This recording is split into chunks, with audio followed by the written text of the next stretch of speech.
Hey guys, welcome back to Adlib Talk, and this is my review for the full season of Miss Marvel. But before we start with this review, don't forget to leave a like on this video if you enjoyed, and please do consider subscribing. One last thing guys, please note that since this is a review of the whole series, there will be spoilers galore throughout the whole review. So if you haven't watched the whole season, please wait and watch the whole series first before watching my review. So the final episode of Miss Marvel just released today, and we're going to be talking about the series as a whole. This is Marvel's 7th series in the MCU, and the story follows Kamala Khan, a 16-year-old fan of the Avengers, specifically Captain Marvel. We start off the series by being introduced to the seemingly clumsy but well-meaning Kamala as we see her fail her driving test. We also get to see her experiences at school, where she doesn't seem to be the most comfortable, but has this close-knit group of friends, including Bruno and Nakia. Her family is also very close-knit, and Kamala's relationship with her family and friends is some of the strongest elements, to be perfectly honest, of the whole series. So the action in general starts with Kamala going to AvengerCon with her friend Bruno, and it is there that she puts on this golden bangle given to her by her grandmother Sana. The bangle gives her the power to project these sort of constructs of cosmic energy, and obviously this leads to absolute chaos.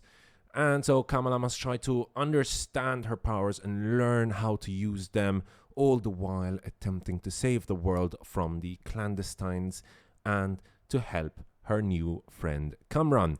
Now overall, I must say that I had a really good time with Miss Marvel, although unfortunately midway through the series there was a serious blip in quality which ruined it from being potentially my personal favorite MCU series so far. The opening 2 episodes of this series were a great introduction to the character of Kamala, and seeing her interact with her loving family dealing with school, friend and love issues were all a great time. Much of this is thanks to the amazing performance by newcomer Iman Vellani, who was cast in the lead role of Kamala Khan.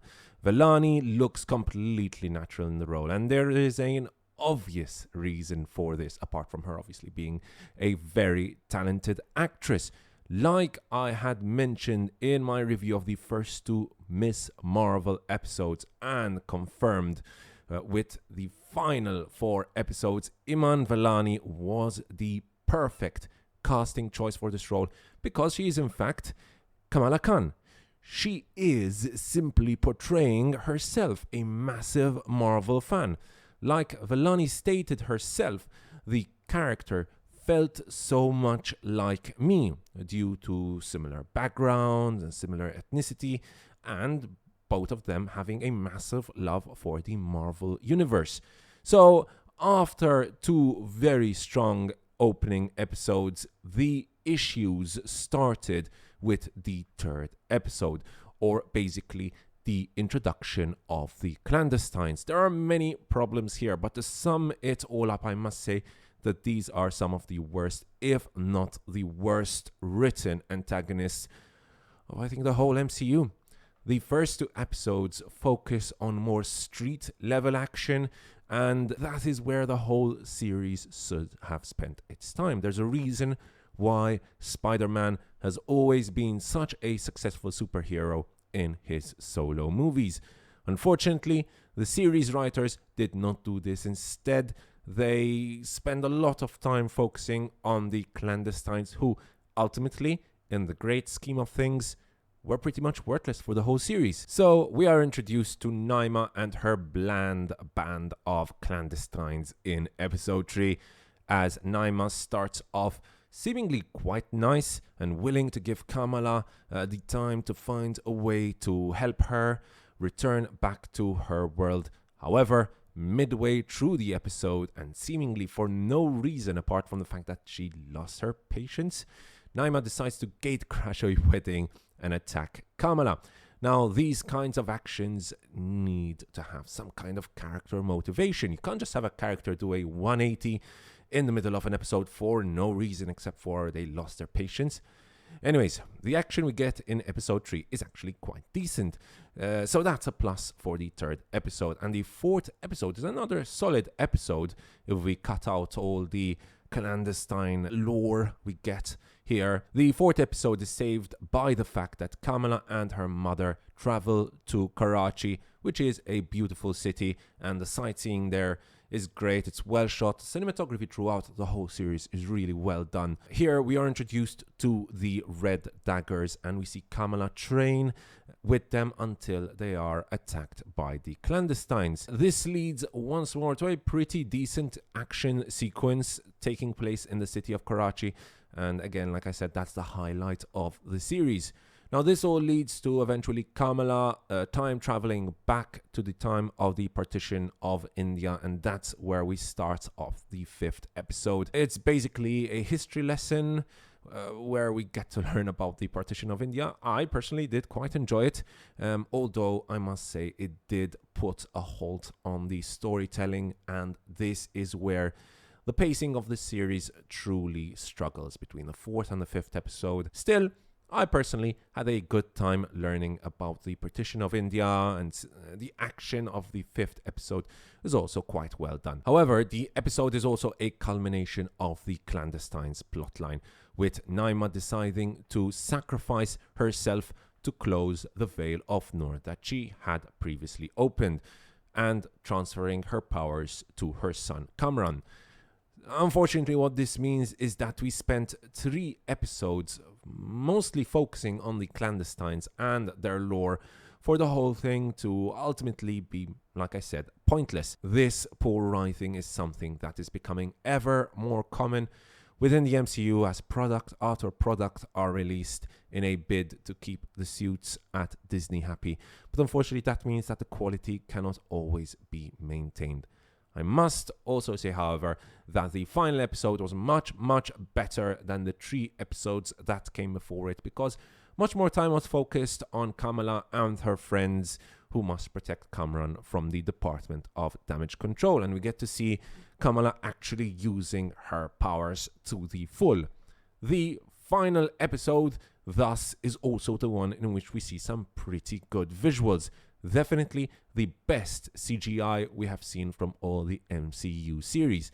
Now, I know there has been a lot of discussion on Ms. Marvel's powers and how they have changed from the comics. I personally couldn't care less about that, and I'm just glad that the powers look this good, especially considering this is all on a TV series budget. Now, the series also benefits from some excellent overall production value. The series just looks good. Stylistic choices taken from the series match perfectly with Miss Marvel and her personality. I'm also glad that we finally have some color here, unlike many of the recent series we have seen on Disney Plus, like Moon Knight, Hawkeye, which all had this grayish tinge to them.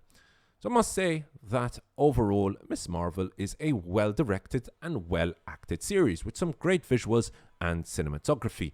When the series focused on Kamala's relationship with her friends and her family, the series was truly excellent. Kamala's confrontations with her parents are emotionally powerful and also really well written and acted. Seeing Kamala learn about her powers with her friend Bruno is also great, and I wish we spent more time on that. Unfortunately, from episode 3 onwards, the writers felt the need to include the clandestines, and I personally have no idea how this could get past Kevin Feige's sharp eyes. This truly pathetic excuse of an addition of antagonists leads to a world-ending threat that will have you groaning throughout the duration of them being on screen, almost completely ruining what could have been one of my personal favorite series of 2022. However, thanks to a solid opening first 2 episodes and a final episode that had me really looking forward to the future for the character of Miss Marvel, I still leave this series with quite a positive mood, if ultimately a little disappointed as to what this season could have been with much better writing. So overall, considering all the positives and negatives that I've talked about, considering the diversity offered by the fact that we now have a Pakistani superhero, which was great to see, the positives, her relationship with her family and friends, the good visual effects, but also considering that we got one of the worst antagonists of the whole MCU, my rating for Miss Marvel is a pretty decent 3.5 out of 5, and my suggestion only for big fans of Marvel to watch this. If you're not a big fan, you're probably not going to enjoy it. Thanks so much for watching, guys. I hope you enjoyed that review, and if you did, don't forget to leave a like on this video if you enjoyed it, and please do consider subscribing. Cheers, and I'll see you guys next time right here on Adlib Talk.